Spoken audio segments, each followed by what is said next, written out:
इनकी शुरुआत होती है 1824 में बंगाल से, जहां पर कि हमें रक्तघाट के राजा को दिखाया जाता है और फिर राजा अपने महल के नाचने वाली लड़की को घसीटते हुए महल के बाहर ले जाते हैं। ये लड़की कौन थी ये तो नहीं बताया गया, लेकिन ऐसा बताया गया कि ये मंजूलिका थी। बाद में राजा ने इसे सभी के सामने जिंदा जला दिया था और जब वो जलकर राख हो गई और जब सभी यहाँ से चले गए तो उसकी आत्मा बाहर निकल कर आई। उसने एक मास्क पहना और जिसने उसे आग लगाई थी, यहाँ उस औरत ने उसे जान से मार दिया। जिसके बाद कहानी प्रेजेंट में आती है और आज के वक्त में रूहान रूह बाबा बनकर लोगों को बेवकूफ बना रहा है। पाखंडी बाबा बना रूहान अपने चेले के साथ मिलकर लोगों की गलतियों को भूत बाधा बताकर और गंगा जल की पिचकारी मारकर माफ करवाता है। इसके बदले उनकी कीमती चीजों को वो साबित बताकर उनसे वो चीज छीन लेता है। लेकिन ये ढोंगी रूह बाबा नहीं जानता कि जल्द उसकी मुलाकात एक असली भूत से होने वाली है जो उसकी नाक में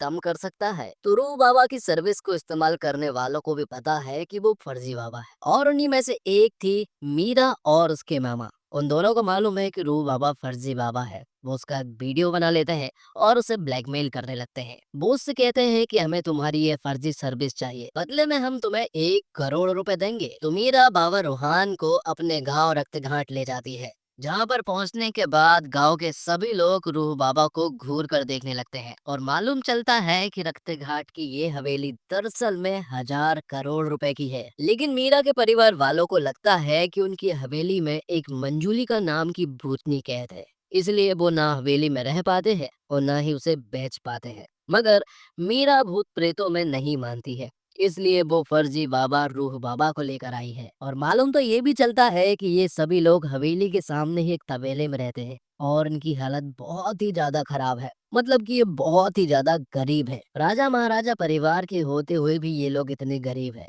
अब जो बस ये इंतजार कर रहे हैं तब वो हवेली के बिकने का इंतजार कर रहे हैं ताकि इनके पास पैसे आ जाए और इनकी आर्थिक स्थिति सुधर जाए। अब रात को मीरा रूहान को राजपुरोहित से मिलवाती है और राजपुरोहित यहाँ पर इस महल के बारे में रूहान को सब कुछ बताते हैं। वो बताते हैं कि आज से 200 साल पहले यहाँ राजा की एक बेटी हुआ करती थी जिसका नाम मंजूलिका था।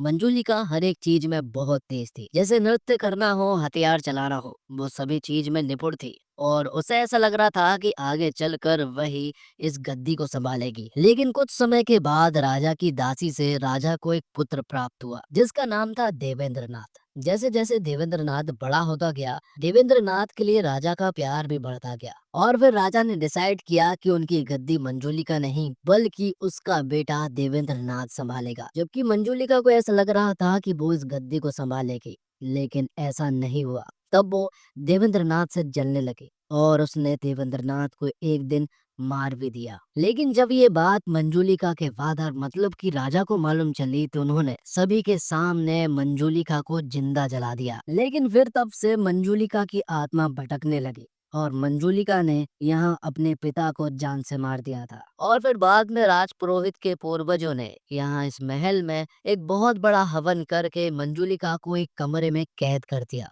और उसके ऊपर एक भैरव कवच चढ़ा दिया। कहा जाता है कि मंजूलिका इसी कमरे में कैद है और भैरव कवच के कारण वो बाहर नहीं आ पा रही है और भैरव कवच सिर्फ उसे बाहर आने से रोक सकता है। अगर वो बाहर आ गई तो मंजूलिका पूरे शहर में तबाही मचा देगी। राजपुरोहित यहाँ पर रूहान को एक बात और बताता है कि राजपुरोहित के पूर्वजों ने उन्हें एक बात और बताई थी कि मंजूलिका को सिर्फ एक ही शख्स मार सकता है जो कि राजा के घर का हो। वो पुनर्जन्म लेकर वापस आएगा।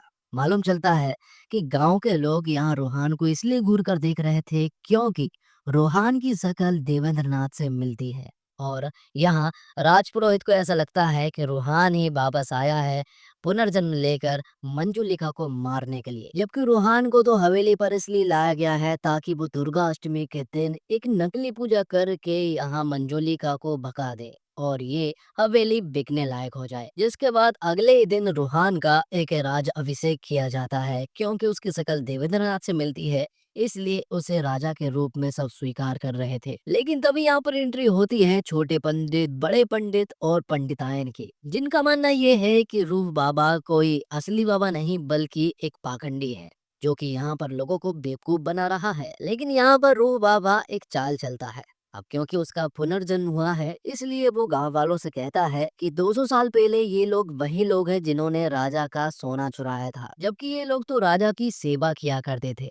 इसलिए इस जन्म में भी ये लोग यही करेंगे और ये मेरी सेवा वगैरह करेंगे। तो उन पंडितों को उसकी बात माननी पड़ती है, वरना चोरी के इल्जाम में उन्हें यहाँ पर बहुत पिटना पड़ेगा। अब आगे हमें मालूम चलता है कि मीरा रोहान को पसंद करती है और कहीं ना कहीं रोहान भी मीरा को पसंद करता है। और फिर अगले दिन मलिका नाम की औरत की एंट्री होती है, जो कि सभी को बताती है कि वो हेरिटेज के लिए काम करती है और इस हवेली में भी वो अपना काम करने के लिए आई है। यहाँ वो रोहान को ये सारी बातें बता रही थी, लेकिन जब से मलिका इस हवेली में आई है तब से हवेली में बहुत ही सुपर नेचुरल जैसी चीजें होने लगी है। जैसे देवेंद्र नाथ की तस्वीर का जल जाना, तो कभी रेडियो से मंजुलिका की आवाज आने लगना, और जब से मलिका यहाँ पर आई है तब से रूहान को रात को डरावने सपने भी आने लगे हैं। और फिर एक दिन रूहान देखता है कि जिस दरवाजे के पीछे मंजुलिका कैद है वो दरवाजा भी खुल चुका है, और दरवाजे खुलते ही यहाँ पर बहुत सारी सुपरनेचुरल एक्टिविटी होने लगती है। कोई उनके ऊपर बार बार हमला कर रहा था, लेकिन तभी सामने यहाँ पर मलिका आती है और वो उन्हें इन पंडितों के सामने ले जाती है। और मालूम चलता है कि दरअसल में इतने दिन से जो इंसान डरा रहे थे वो कोई और नहीं बल्कि यही पंडित थे। और इनके बारे में अब हमें मालूम चलता है कि दरअसल में ये लोग हल्दी घाटी में रहा करते थे, लेकिन वहां तूफान और आंधी आने की वजह से इनका घर पूरी तरह से तबाह हो गया था। बाद में ये लोग यहाँ पर पहुंचे। जब वो इस हवेली में पहुंचे तो इन्हें पता चला कि ये दो मंजूलिका भूतनी की हवेली है। लेकिन जैसे ही वो अंदर गए तो मालूम चला कि मंजुलिका जिस दरवाजे के पीछे कैद है वो दरवाजा पहले से ही खुला हुआ था। अब क्योंकि ये लोग बेघर हो चुके थे और इन्हें रहने के लिए कोई घर भी चाहिए था, इसलिए वो इसी हवेली में रहने लगे थे और लोगों को डराने भी लगे थे। इसी वजह से तो कोई भी इस हवेली को नहीं खरीद रहा था। अब जब रुहान को ये बात मालूम चली कि दरवाजे के पीछे मंजुलिका नहीं है तो उसका कॉन्फिडेंस हाई हो जाता है और वो राजा से कहता है कि वो दुर्गा अष्टमी तक इंतजार नहीं करेगा, बल्कि वो तो कल ही लोगों के सामने पूजा कर देगा और बता देगा कि उसने मंजुलिका को यहाँ से भगा दिया है। बदले में यहाँ पर रोहान मल्लिका से कहता है कि क्या तुम मंजुलिका बनकर दरवाजे के पीछे मंजुलिका की एक्टिंग करोगी, जिस पर कि यहाँ मल्लिका हाँ बोल देती है। तो अगले दिन मल्लिका मंजुलिका की एक्टिंग करती है दरवाजे के पीछे, लेकिन मल्लिका की एक्टिंग इतनी रियल थी कि ऐसा लग रहा था कि मल्लिका के अंदर ही मंजुलिका है। ये चीज रोहान ने भी कहीं ना कहीं देखी थी, इसलिए उसे भी तो डर लग रहा था। तभी यहाँ पर राज पुरोहित आता है और वो यहाँ रोहान को समझाता है कि ये बहुत ही गलत है, क्योंकि तुम नहीं जानते हो कि तुमने क्या किया है। लेकिन रोहान उनकी बात नहीं मानता है, क्योंकि ये दरवाजा तो पहले से ही खुला हुआ था, इसलिए कोई प्रॉब्लम नहीं होगी, ये उसे बहुत अच्छे से मालूम है। तो कमरे की पूजा हो जाने के बाद इन्हें एक और खुफिया रास्ते के बारे में मालूम चलता है और इन्हें एक ऐसे दरवाजे के बारे में मालूम चलता है जिसके ऊपर भी भैरव कवच चढ़ा हुआ था और उसे पूरी तरह से बंद किया गया था। तो रूहान को ऐसा लगा कि ये दरवाजा भी वैसे ही होगा जैसे पहले वाला था, उसमें भी मंजुलिका नहीं थी तो इसमें भी नहीं होगी, इसलिए वो इस दरवाजे को खोल देता है। जैसे ही वो इस दरवाजे को खोलता है तो इसके अंदर से बहुत सारे कौवे बाहर निकल कर आते हैं और तभी यहाँ पर राज पुरोहित आता है और उसने इस महल के बारे में अब सब कुछ पढ़ लिया था। वो यहाँ पर रोहान को बताता है कि इस महल में एक नहीं बल्कि दो मंजूलिका है। दरअसल में राजा की दो बेटी हुआ करती थी, एक का नाम मंजूलिका था, दूसरी का नाम अंजुलिका का था। और तभी यहाँ पर हम माधुरी दीक्षित के कैरेक्टर को आता हुआ देख पाते हैं और तभी राज पुरोहित रोहान को 200 साल पहले की कहानी बताने लगता है। वो कहता है कि राजा की दो बेटी थी, मंजुलिका और अंजुलिका। दोनों ही बहुत ही तेज थी, नृत्य में, हथियार में, हर एक चीज में निपुण थी। और यहाँ प्रेजेंट सीन में हम देखते हैं माधुरी दीक्षित जो कि अपना नाम मंदिरा बताती है। वो रोहान से कहती है कि वो एक जगह की रानी है और वो यहाँ पर इस महल को खरीदने के लिए आई है, क्योंकि ये महल उसका है। जब रोहान ने उस दरवाजे को खोला था और जब मंदिरा की एंट्री यहाँ पर हुई थी तो बहुत सारे कौवे उड़ गए थे वो, लेकिन बाद में वो मर भी गए थे। जिसके बाद हम देखते हैं कि मंदिरा और मल्लिका का जब आमना सामना होता है तो दोनों एक दूसरे की गर्दन पकड़ लेते हैं, जैसे वो दोनों एक दूसरे की खून की प्यासी हो। तब आगे मंदिरा जो है वो राजा से मिलती है और राजा से कहती है कि वो इस महल को 1000 करोड़ में खरीदना चाहती है, लेकिन वो ये इस महल को दुर्गा अष्टमी के दिन खरीदेगी। यहाँ हमें कुछ बातें मालूम चलती है कि जैसे मंदिरा भगवान में बिल्कुल भी नहीं मानती है, वो मंदिर के अंदर जाने में भी बिल्कुल विश्वास नहीं रखती है। जब से वो यहाँ पर आई है, मल्लिका और मंदिरा के ऊपर लोगों को शक होने लगा है कि इन दोनों में से ही कोई मंजुलिका है। और रोहान को ऐसा लगता है कि मल्लिका मंजुलिका है, तो वहीं मीरा को ऐसा लगता है कि मंदिरा मंजुलिका है। तो मंदिरा तो इस महल को दुर्गाष्टमी के दिन खरीदना चाहती है, लेकिन तभी यहाँ पर खन्ना नाम का एक आदमी आता है और वो इस महल को आज के आज खरीदना चाहता है। तो राजा भी मान जाता है महल बेचने के लिए। लेकिन उसी रात खन्ना की जान चली जाती है। खन्ना को मास्क वाली आत्मा ने मार दिया था। अब महल के अंदर और भी ज्यादा सुपरनेचुरल जैसी चीजें स्टार्ट हो जाती है और लोग पूरी तरह से डर भी चुके थे। रूहान को भी बहुत डर लगा था, इसलिए वो तो यहाँ से दुम दबाकर भागने लगता है। जबकि रोहान और मीरा की तो शादी होने वाली थी, लेकिन रोहान यहाँ पर नहीं रुकना चाहता था। वो यहाँ से कार से भागने की कोशिश तो करता है, लेकिन बार बार वो इस भूल भुलैया से बाहर नहीं जा पा रहा था और महल के अंदर ही आ जाता है। अब राजपुरोहित अगले दिन फिर से रोहान के पास आता है और सिर्फ एक ही दिन बचा था दुर्गा अष्टमी के लिए। तो राजपुरोहित रोहान से कहता है कि उन्हें ये बात मालूम है कि वो एक ढोंगी बाबा है, लेकिन उन्हें अपने पूर्वजों की कही हुई बातों पर भी विश्वास है, जिन्होंने कहा था कि राजा के घर से ही कोई पुनर्जन्म लेकर आएगा और वो मंजुलिका को खत्म करेगा। अब क्योंकि मंजुलिका बाहर है और अगले दिन दुर्गा अष्टमी है, इसलिए वो मंजुलिका को खत्म तो नहीं कर सकते हैं। इसलिए वो एक हवन करके वापस से मंजुलिका को उसी दरवाजे के पीछे कैद करना चाहते हैं। तभी हम देखते हैं कि मीरा जो है वो अलग तरह से बर्ताव करने लगती है, जैसे उसकी बॉडी को किसी ने पजेस कर लिया हो। इससे पहले की बात बिगड़ पाती यहाँ पर रोहान आ जाता है और वो यहाँ पर मीरा को बचा लेता है। मीरा यहाँ पर रोहान को बताती है कि थोड़ी देर पहले वो मंदिरा के साथ बैठी हुई थी। तब यहाँ पर रोहान को समझ आता है कि जरूर मंदिरा ही असली मंजूली का है। तब रूहान मंदिरा के पास जाने लगता है, क्योंकि उसे ऐसा लग रहा था कि मंदिरा ही मंजूली का है। लेकिन तभी हम देखते हैं कि मंदिरा को यहाँ पर मल्लिका घसीटते हुए ले जाती है और उसे बुरी तरह से मारने लगती है। वो उसे ऊपर ले जाकर नीचे फेंक देती है। तो अब सभी को ये बात मालूम चल चुकी थी कि असली मंजूलिका मल्लिका ही है। इसलिए यहाँ पर रूहान मल्लिका के चारों तरफ आग से घेरा बना देता है और खुद बाहर आ जाता है। बाद में वो मंदिरा को उठाने के लिए जाता है, क्योंकि उसे बहुत चोट लगी हुई थी। लेकिन जैसे ही रूहान मंदिरा को उठाता है, तो यहाँ पर मंदिरा कहती है कि उसने गलत मंजुलिका को आग के घेरे में डाल दिया है, क्योंकि असली मंजुलिका वो है। और फिर मंदिरा यहाँ पर तबाही मचाने लगती है और लोगों को बुरी तरह से मारने पीटने लगती है। यहाँ तक कि वो तो रोहान को भी बुरी तरह से मारने लगती है। तब यहाँ सभी लोग कंफ्यूज हो चुके थे कि आखिर असली मंजुलिका है कौन। तभी मल्लिका बताती है कि असली मंजुलिका हम दोनों में से कोई नहीं है और हम दोनों कोई भूत नहीं है। असली मंजुलिका कोई और है, जो कि सभी के सामने आता है और मालूम चलता है कि असली मंजुलिका दरअसल में देवेंद्र नाथ का भूत है। जिसके बाद कहानी फिर से 200 साल पहले शिफ्ट हो जाती है, जहाँ पर कि बताया जाता कि मंजुलिका अंजुलिका बहन थी और उनका भाई देवेंद्र नाथ था और राजा ने देवेंद्र नाथ को गद्दी सौंप दी थी। और जब गद्दी सौंपी तो अंजुलिका और मंजुलिका को बहुत ज्यादा जलन हुई अपने भाई से।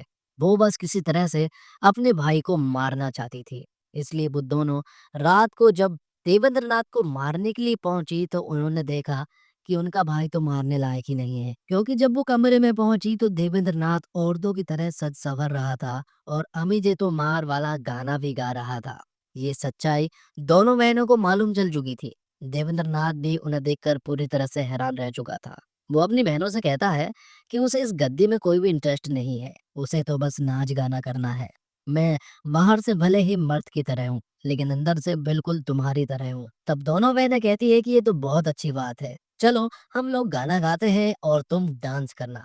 जब यहाँ देवेंद्र नाथ औरतों की तरह डांस करने लगा था, तो मंजुलिका तुरंत ही राजा के पास पहुंची और मंजुलिका ने राजा को सब कुछ बता दिया था। जब मंजुलिका ने राजा को सब कुछ बता दिया और जब राजा ने अपनी आंखों से सब कुछ देख लिया, तो उन्हें बहुत ज्यादा बुरा लगा। राजा के साथ साथ पूरी सभा ने भी ये सब कुछ होते हुए देखा था और उनकी नाक कट जाती, इसलिए उन्होंने अपने बेटे देवेंद्र नाथ को मौत की सजा सुनाई। तो फिल्म के पहले सीन में जो हमने औरत को जलते हुए देखा था, वो कोई औरत नहीं बल्कि देवेंद्र नाथ था।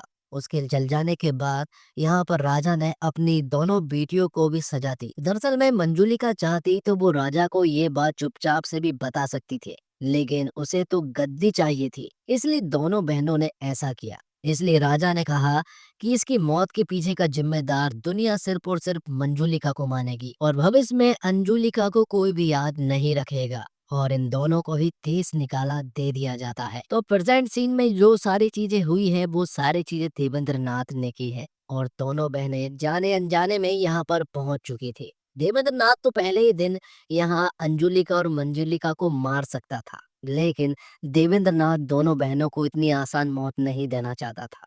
वो उसी तरह उन्हें मारना चाहता था जिस तरह से उसे मारा गया था। महल में जितनी भी सुपर नेचुरल एक्टिविटी हुई थी वो सारी सुपर नेचुरल एक्टिविटी देवेंद्र नाथ ने की थी। तो अब देवेंद्र नाथ इन दोनों बहनों के साथ साथ महल में जितने भी लोग हैं उन सभी लोगों को आग में जलाकर मारने वाला है। लेकिन देवेंद्र नाथ अब उस जगह पर फंस जाता है जहाँ पर कि रूहान ने गंगा जल छिड़क कर रखा हुआ था, इसलिए अब वो कहीं पर भी नहीं जा सकता है। वो एक ही जगह पर खड़ा रहेगा।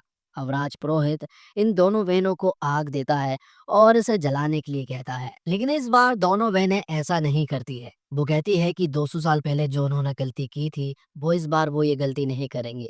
200 साल बाद उनका पुनर्जन्म हुआ है, इसे मारने के लिए नहीं बल्कि इस गलती को सुधारने के लिए। हमें अपने भाई को समझना चाहिए था, लेकिन गद्दी के लालच में हमने अपने भाई को ही मरवा दिया, जबकि उसे तो गद्दी में भी कोई इंटरेस्ट नहीं था। तब दोनों बहनें उसे आग में नहीं जलाती हैं और उससे कहती हैं कि लोगों ने कुछ भी नहीं किया है, अगर जान किसी की जानी चाहिए तो वो हम दोनों बहनें हैं। लेकिन देवेंद्र नाथ यहाँ अपनी दोनों बहनों को भी माफ कर देता है, क्योंकि देवेंद्र नाथ अपनी दोनों बहनों से बहुत ज्यादा प्यार किया करता था और जब आज वो उससे माफी मांग रही हैं तो देवेंद्र नाथ उन्हें माफ कर देता है। आखिर में मालूम चलता है कि ये दोनों बहनें एक्सीडेंटली यहाँ पर पहुंची थी। यहाँ मलिका जो है वो सचमुच ही हेरिटेज के लिए काम करती है, तो वहीं यहाँ पर हमें मंदिरा के बारे में मालूम चलता है कि वो दरअसल में एसीपी राठौर है जो कि रूह बावा को ढूंढ रही है। यहाँ से यहाँ तक दोस्तों फिल्म तो खत्म हो गई है। आगे हम अगले वीडियो में मिलेंगे दोस्तों, और सब्सक्राइब करना भूलना मत दोस्तों। Thank you, good luck, bye bye.